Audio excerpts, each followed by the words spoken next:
नमस्कार सभी को। इस समय हम मिल्कीपुर के सारी गांव में मौजूद हैं। कहा जाता है कई दिनों से हमारे पास इस गांव वासियों का फ़ोन आ रहा था और बताया जा रहा था कि यहाँ पर खनन माफियाओं के द्वारा जो है यहाँ पर खुदाई की जा रही है सरकारी तालाब में। तो हमने आज सोचा कि चल के जीरो ग्राउंड पर इस सच्चाई को देखा जाए कि ये सच है या झूठ है।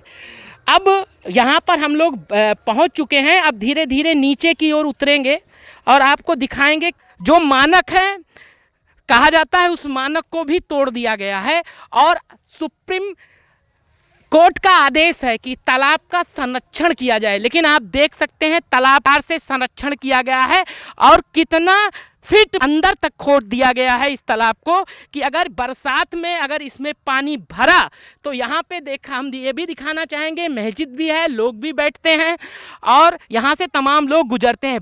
कम से कम 15 से 20 फुट नीचे खोद दी गई है और कल को अगर इसमें पानी भरेगा और उसके बाद जल का भराव होगा तो आसपास पेड़ है वो भी इसमें बहकर चले आएंगे। और अगर कोई जीव जंतु यहाँ पर आता है पानी के लिए या तालाब जिस प्रकार से ये है बरसात के समय में, या कोई भी व्यक्ति आता है अगर इसमें बाइत्तेफाक सोचता है कि 5 फीट या 6 फीट की गहराई होगी तो शायद वो इस गलती में अगर इसमें आता है या गिरता है, ये देखिए बच्चे भी छोटे छोटे जा रहे हैं, या गिर जाए तो लगता है कि ये जिंदगी यहाँ पर किसी की बचेगी नहीं। तो यहाँ के अपने उच्च अधिकारियों से कहना चाहता हूँ कम से कम जो भी नियम बनाइए या जिन कंपनियों को भी आप ये चीज़ें दीजिए तो कम से कम उनसे एक मानक तय कराइए। अगर उसके बाद भी वो गलत काम कर रहे हैं तो कम से कम उनके ऊपर भी बड़ी से बड़ी कार्रवाई होनी चाहिए कि कम से कम तालाब का सौंदर्यीकरण होता रहे और संरक्षण होता रहे, तालाब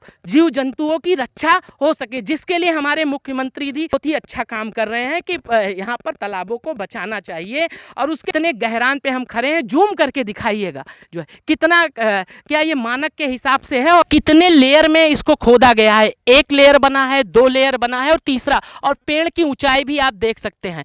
क्या अगर पानी जब बरसेगा या आंधी आएगी तो ये पेड़ बचेगा? वो भी इसी में चलाएगा। आप खुद तय कर सकते हैं क्या स्थिति है।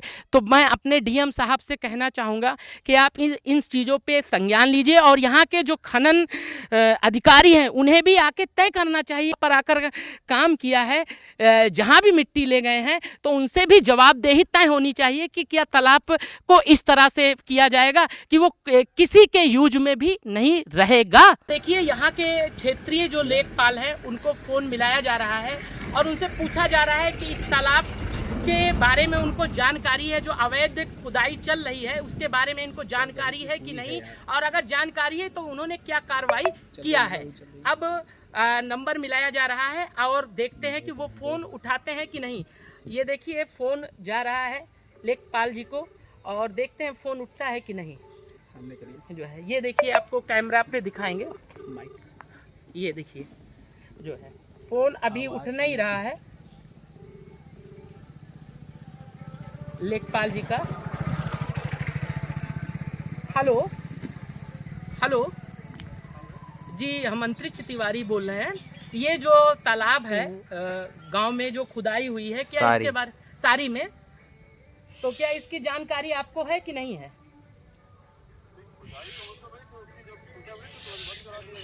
अच्छा, कोई उसके बाद कोई कार्रवाई हुई उन लोगों के ऊपर की नहीं हुई?